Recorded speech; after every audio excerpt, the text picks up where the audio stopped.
Bienvenidas, bienvenidos a Media 20.1, un programa de análisis sobre medios de comunicación en TV UNAM. Y hoy es el día del debate, del segundo debate entre los candidatos, ya no tenemos candidata, a la presidencia de la República.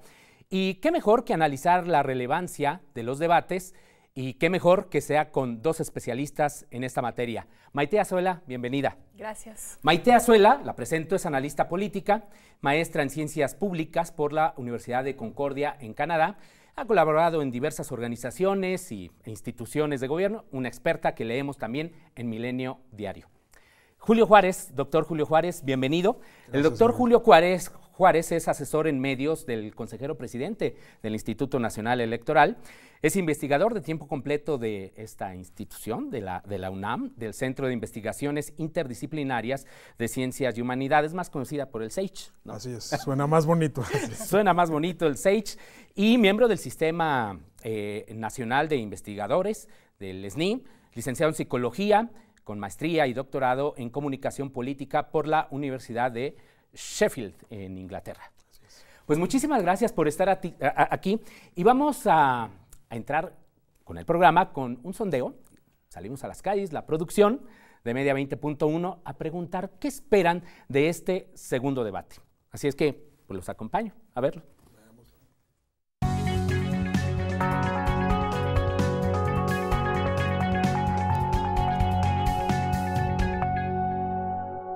Que sean más claros, porque creo que han sido muy ambiguos y no han dicho como tal pues los planes que tienen para su candidatura. Entonces, pues quisiera que fueran más claros, porque no entiendo muy bien de lo que hablan cuando cuando por ejemplo en el debate anterior, como que se fueron mucho por las ramas, todos, y hubo muchos ataques. Entonces espero que ahora hablen más claro y digan las cosas como las piensan. Bueno, mejores ideas y que ya no estén como que peleando tanto, sino que aporten más al país.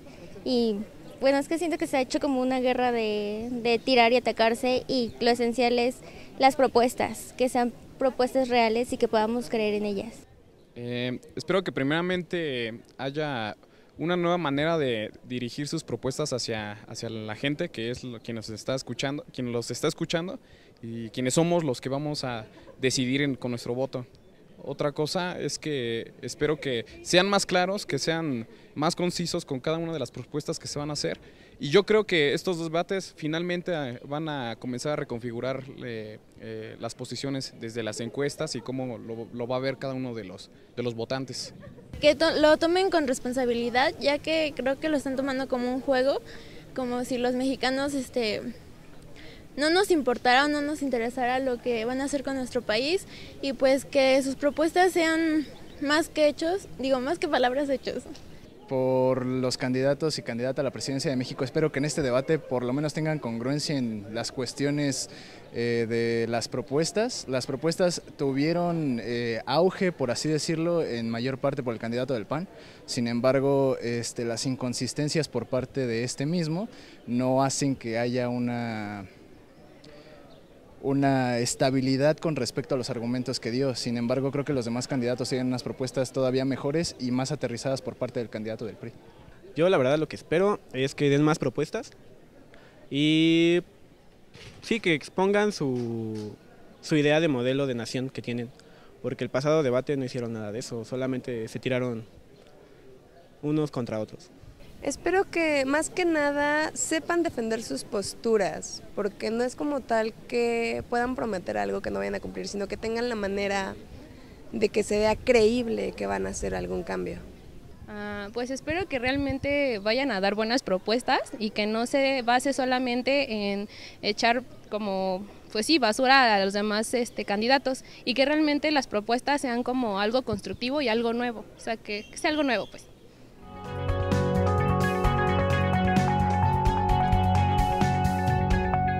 Muchas gracias a las universitarias, los universitarios que participaron en este debate. Maite Azuela, si tú te das cuenta, como que hay una especie de decepción generalizada por los debates.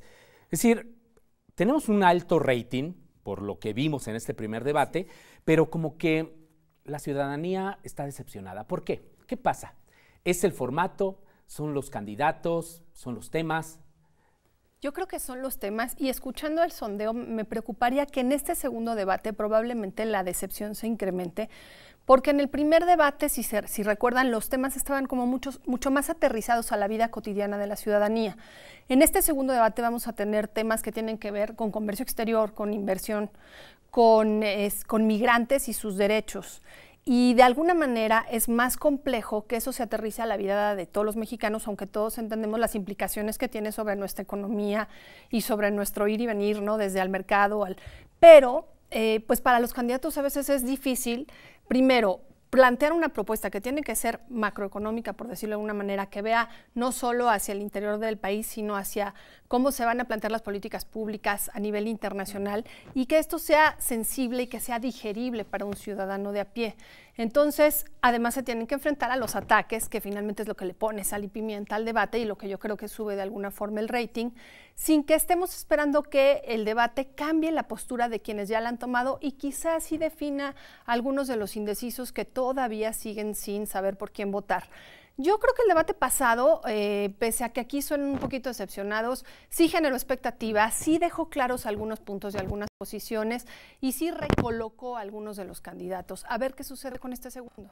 ¿Tú qué piensas, Julio Juárez? Pues mira, yo creo que una de las apuestas del INE en esta elección ha sido crear debates que estén más pensados en la audiencia que en el desempeño de los candidatos. Es decir, escuchaba yo ahorita a los chavos que estaban en pantalla y me parece que es muy claro, y la máxima, digamos, de cualquier colega que organiza debates en otras latitudes, parte de que no hay formato que garantice que un candidato o una candidata vaya a poner ideas y vaya, digamos, a llegar al nivel de detalle que la gente muchas veces está esperando. Yo creo que se logró una cosa muy importante y lo vamos a ver más adelante cuando empiece el segundo debate. Primero, el papel de los moderadores. El papel de los moderadores es fundamental y en el pasado eran simplemente, digamos, alternadores de turnos entre un candidato que terminaba una exposición y otro, y lo que se intentaba hacer ahora, y se va a intentar hacer, ya se logró yo creo que de manera muy interesante en el primer debate, es tener conceptualmente este rol del moderador como alguien que aterriza un tema que puede ser muy árido y muy, digamos, abstracto, ¿no? Comercio internacional, políticas de protección de derechos de los migrantes, y llevarlo a temáticas muy específicas que le permitan al televidente precisamente entender, y digo, con el televidente estoy, digamos, acotando una audiencia que hoy, por supuesto, se manifiesta y se expresó ya en redes sociales y en distintas plataformas tecnológicas que va muchísimo más allá de la televisión como tal, ¿no? Entonces ese es un tema distintivo, el papel de los moderadores y lo que vamos a ver adelante, que es el papel en este segundo debate de una audiencia participativa, de público que va a estar ahí y que va a poder preguntarle directamente a los candidatos en preguntas Pero bueno, generales. son poquitos, ¿no? Los que pueden preguntar, seis, ¿no? De 42 que van a estar invitados. Pero refresca de alguna manera. ¿Cómo se seleccionaron a estas personas? A mí sí, a mí me da mucha curiosidad saber. A mí me hubiera encantado estar en un debate, aunque fuera como público, ¿no? ¿Tú sabes el sistema con el que se seleccionaron? Sí, por supuesto. De hecho, ha sido un trabajo de comunicación que el Instituto ha desplegado en las últimas semanas, precisamente explicando cómo llegamos a ese número, cómo llegamos a esa muestra. Sí. Lo que hemos hecho en el Instituto, lo que se intentó hacer en el Instituto, en la Comisión de Debates, es precisamente contratar una empresa ex profeso de manera totalmente transparente que nos ayudara a sondear en términos, digamos, metodológicos, con una muestra muy representativa de la población en Tijuana y que cumpliera con ciertas cuotas de edad, de género y por supuesto que fuera gente que no tuviera definido su voto, que no fueran militantes del partido, que no tuvieran una afinidad particular, ¿no? Y eso que te diera una representación lo más genuina posible de la ciudadanía. ¿Y los moderadores cómo fueron elegidos? Los moderadores siempre son parte de una discusión, digamos, muy rica al interior. No olvidemos que el Consejo General del Instituto es un órgano colegiado, es muy plural y hay muchas visiones respecto a quién debe ser y quién puede desempeñar un mejor papel, ¿no? Yo creo que lo que vimos en el primer debate es un claro ejemplo de eso, de cómo muchos que esperaban cierta recepción o cierta actitud de los moderadores quedaron sorprendidos, gratamente sorprendidos, ¿no? Yo creo que lo que vamos a ver ahora en este debate también intenta, por supuesto, darle no el protagonismo a los moderadores, porque eso es importante. Si bien el moderador está ahí como para apretar un poco las preguntas y llevar a los candidatos un poquito a un punto de presión para que puedan responder y meterse en los temas sin que sean ellos el centro del debate. Es decir, los candidatos, yo creo, deben de ser el centro sí, de la pues, atención. Sin que se adquiera ahí un protagonismo. Maite, siempre como que hay una especie de decepción por los temas. Sí. Hace un rato comentabas de que pues a veces es interesante meterle un poquito de sal y pimienta, ¿no? Ajá. Como que forma parte finalmente de un debate, que haya diferencias en los puntos de vista, pero como que siempre se queda como que una especie de vacío, de que es que no están diciendo lo que a mí me interesa. Sí. Yo aquí, y lo que veo para este debate que está por venir, es que, por ejemplo, en temas de comercio exterior, y aquí para esto los moderadores y el propio público pues tienen varias ventanas que pueden aprovechar para hablar y tener interlocución con los candidatos, porque pareciera que tienen posturas muy antagónicas y de hecho eso es lo que les gusta a ellos demostrar en los spots, en las campañas, y de repente cuando empiezas a escuchar las propuestas ya más específicas, resulta que tienen propuestas muy similares, sobre todo en estos temas. Si uno revisa la agenda de los 4 candidatos en comercio exterior, en políticas de seguridad fronteriza y de migrantes, hay más coincidencias que diferencias. Entonces va a ser muy necesario el papel de los moderadores y del público para poder aterrizar. Por ejemplo, yo pienso en términos de, sobre todo, de seguridad fronteriza. Aquí creo que sería interesante que les preguntaran, por ejemplo, cómo van a controlar el paso de armas de Estados Unidos a México, porque siempre estamos preocupados de cómo tratan a los migrantes que van de nuestro país hacia allá, cómo vamos a reaccionar a Trump, que ha sido no solo insultante para con nuestros paisanos, sino en general para los migrantes del mundo, y hay temas mucho más específicos que requieren más audacia de parte de un presidente de la República. El paso de las armas, pasan 213,000 armas a México, Gabriel, por ejemplo, ¿no? Sí, claro. Entonces, saber que si ya tiene alguna aterrizada, alguna respuesta para este tipo de política de seguridad fronteriza, sería muy interesante. No solo el tráfico de armas, sino que además hay un vínculo también en cómo se estereotipan a los... ahora sí que hay un estereotipo de los migrantes y se les trata como criminales. No, bueno, ya dijo Trump que son unos perros, ¿no? Algo animales, así. ¿no? Unos animales, sí. Exacto, eso dijo. Pero es importante también a ellos aterrizarlos en cuál va a ser la política migratoria de México de los migrantes que vienen de Centroamérica hacia nuestro país. Porque somos hipersensibles en cómo se trata a los nuestros, pero no somos igual de cuidadosos en cómo tratamos a los que ingresan a nuestro país.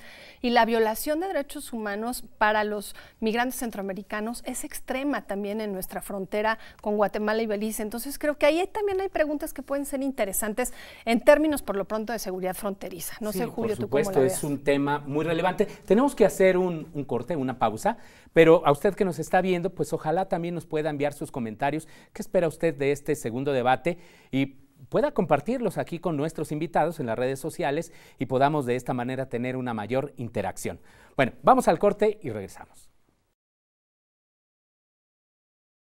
Ya estamos de regreso en Media 20.1 y estamos hablando evidentemente de este segundo debate presidencial. Y bueno, una de las preguntas siempre insistentes que están en todos los noticiarios y en todos los debates, estos debates presidenciales pueden llegar a incidir en lo que son los resultados electorales y pues les hemos preparado unas tablas de lo que ha pasado con al menos los últimos debates presidenciales, 2006, 2012 y el primero de 2018. Así es que junto con la audiencia vamos a revisar esta primera tabla que ve usted. Le vamos a pedir aquí a nuestro productor. Es el primer debate entre Felipe Calderón Hinojosa, Andrés Manuel López Obrador y Roberto Madrazo. Y ahí, como nos damos cuenta, en este primer debate es cuando no asistió Andrés Manuel López Obrador, fue el que disminuyó. La tabla habla de lo que son 5 días antes del debate y 5 días después, un estudio de GP Polls.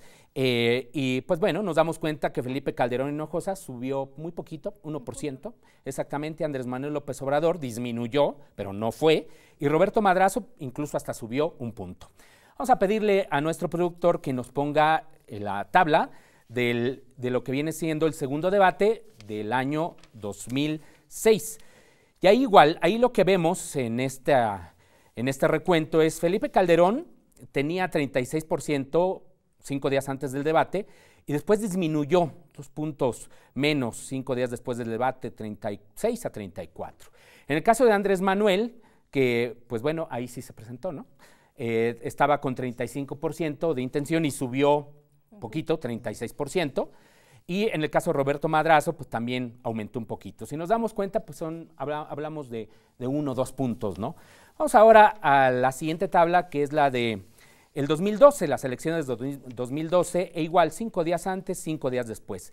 Enrique Peña Nieto, actual presidente de México, se mantuvo con el 48%. Josefina Vázquez Mota disminuyó un punto de 26 a 25%. Andrés Manuel López Obrador creció de 24 a 25%. Esto en este primer debate.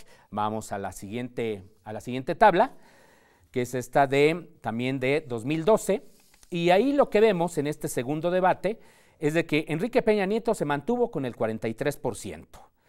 Andrés Manuel López Obrador igual se mantuvo, 30%, no modificó nada. Y Josefina Vázquez Mota igual, permaneció sin cambios. Y vamos a ver la última tabla que le pedimos a nuestro productor y que es la del anterior debate, del primer debate de estas elecciones que estamos viviendo. Y Andrés Manuel López Obrador, con una intención de voto de 44%, sube un punto, 45%, 5 días después del debate. Ricardo Anaya, también un punto, de 29% a 30%. Y en el caso de José Antonio Meade, baja 2 puntos, de 20 a 18%. Maite Azuela, ¿qué podemos decir de esto? Pues en general yo veo que no se mueve más de 1 punto o 2 puntos la opinión de preferencias de 5 días antes del debate a 5 días después. Son 10 días en donde probablemente el debate no sea el único insumo para poder evaluar este movimiento de puntos. Lo que yo creo es que el debate, más que para modificar preferencias electorales, sirve para aclarar a quienes ya tienen definido su voto algunos de los puntos más detallados de cuáles van a ser algunas de las políticas públicas que van a implementar sus candidatos. Te decía yo hace un momento, quizá algunos indecisos utilicen el debate para la toma de decisiones, pero tengo la impresión de que los indecisos, y creo que estas casas encuestadoras nos podrán decir si estoy en lo correcto o no, toman la decisión casi antes de entrar a la urna. Es decir, uno les pregunta todavía antes y siguen sin saber exactamente por quién van a votar, ¿no? En la urna. En la urna. Entonces, creo que el debate nos sirve mucho más como un ejercicio democrático para entender las diferentes posturas políticas, y yo sí quiero subrayar también para entender las coincidencias políticas, porque sobre todo en un proceso electoral como este, en donde se ha polarizado mucho las posturas y se ha caricaturizado mucho, como si un candidato fuera blanco, otro tuviera fallas, uno fuera más racional, otro fuera mucho más emocional, creo que aquí va quedando claro que las coincidencias son varias y que a la hora de gobernar vamos a tener que considerar que tenían también puntos en donde podían sumarse unos a otros. Y creo que también sirve para ver cómo se va a permear esta preferencia en el electorado del legislativo, que es de lo que hablamos poco en los debates, claro. Y hay poca información sobre esto y se vuelve trascendental cuando hablamos de reformas que se pueden tirar o no tirar, de leyes que se pueden modificar en adelante, ¿no? Julio, hace un momento decías, se elige casi cuando uno está en la urna. Y entonces, pues los debates, sí, o sea, uno pensaría, sirven como de referente, ¿no? Como para tomar una decisión, pero realmente así pensamos, es decir, tú que has estudiado tanto los procesos electorales, sí somos tan analíticos de las propuestas y sí nos molesta que se peleen o qué pasa ahí con esto. Mira, empíricamente hay una cosa que está demostrada. Los debates presidenciales en México son los momentos de conversación pública más intensos que hay en una campaña electoral. Dicen que el postdebate es lo mejor. Exactamente. Es decir, tú tienes prácticamente 2 eventos en el caso de los debates en el pasado, en donde tienes a toda una semana hablando a la opinión pública y a los medios de comunicación sobre el mismo tema, en donde tuviste a todos los candidatos juntos. Es decir, ningún otro evento durante las campañas es capaz de concatenar en una sola narrativa la elección, ¿no? Yo creo que el debate y los debates siguen teniendo ese poder, digamos, de atracción narrativa, en donde todo el mundo está hablando de lo que pasó en el debate. Aunque no modifique las tendencias, es como que nos estamos ahí es donde, dando cuenta, o sea, es de la intención increíblemente del voto. complejo. O sea, Claro. es un tema, a ver, el tema de preferencias electorales es multifactorial, es decir, Claro. agarrar una sola variable y decir cómo le fue a fulano o a fulana en el debate, eso hizo que subiera o Porque ahí, bajara. al rato vamos a estar discutiendo eso. ¿Quién ganó el segundo debate? Sí. No, y es Como y si me fuera lo parece que es una relevante. parte de la Pero si te fijas, elección quien natural, lo gana no necesariamente repunta mucho en la preferencia electoral. Es decir, somos capaces de admitir que uno u otro u otra ganó el debate, pero probablemente nuestra preferencia de voto no cambia, ¿no? Yo, a ver, voy a esto y va a sonar un poco,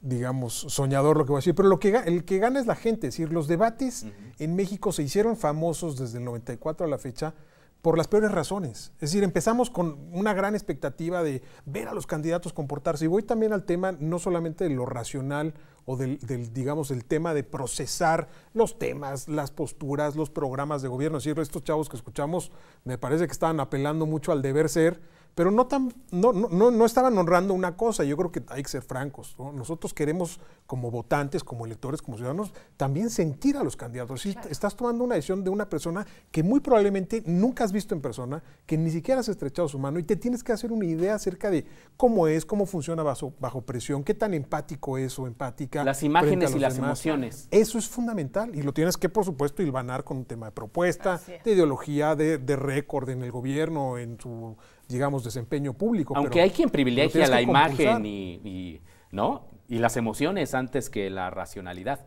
Bueno, así escogí yo a mi esposa y llevo muy feliz sea muchos racional años. esa decisión, ¿no? Sí, por supuesto. Pero yo creo que también, no sé si ustedes lo ven así, todos tenemos cierta expectativa de que algo nos sorprenda en el debate, que traigan una carta bajo la manga en donde uno acuse al otro de algo de lo que nadie haya tenido noción antes, como si ese momento fuera uno en el que el candidato de oposición o el candidato en el poder puede tomar una información a la que solo él tiene acceso y no las va a hacer pública. Yo creo que también los debates se han vuelto ese espacio de expectativa que no se tienen, porque es el momento en donde lo tienes enfrente y lo puedes evidenciar. ¿Crees que vaya a ocurrir en este segundo debate? No creo, pero me encantaría. Porque este segundo debate, ya dicen que después del tercero ya es así como que ya está demasiado definido para el tercero, pero este segundo es clave en ese terreno. A ver, es que en términos incluso de estrategia de los propios candidatos, el hecho de que tú tengas público presente te da una posibilidad adicional que no se ha tenido antes, de en un escenario muy natural, muy legítimo,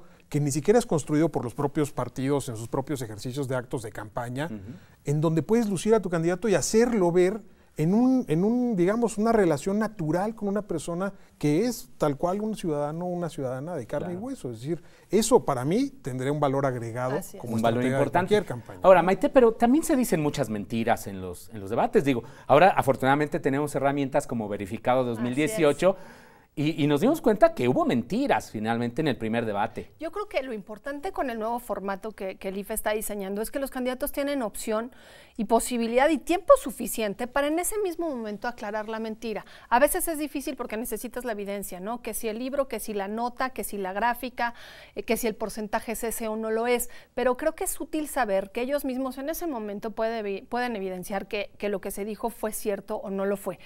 Queda aún la duda y habrá que verificar después con los documentos correspondientes o con las fuentes que ellos mismos hayan indicado como propias.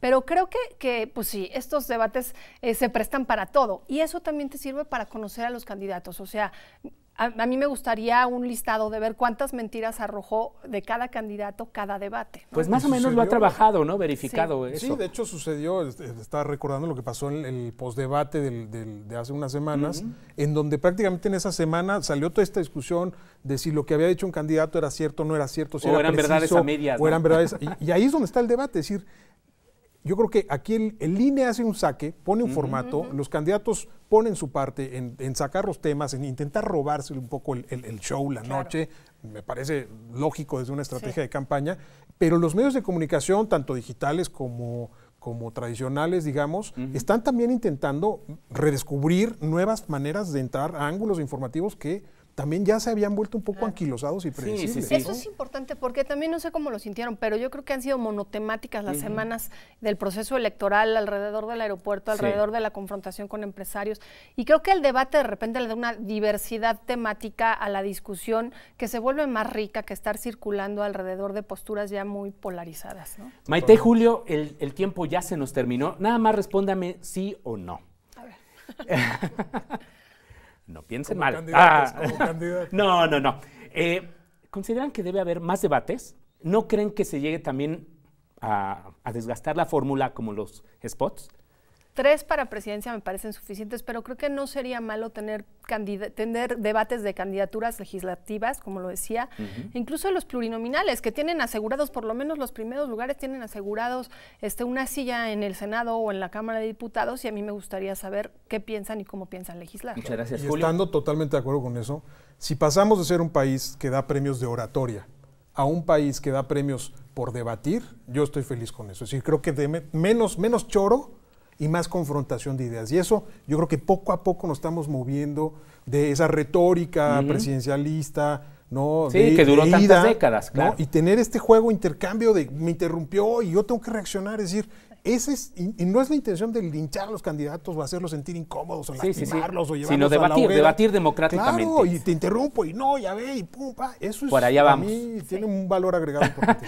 Maite, Julio, muchísimas gracias por estar aquí y pues muchas gracias también a usted por acompañarnos. Ahora sí que quédese ahí donde está para ver el segundo debate entre los candidatos a la presidencia. Nuevamente, muchísimas gracias. Hasta la próxima semana.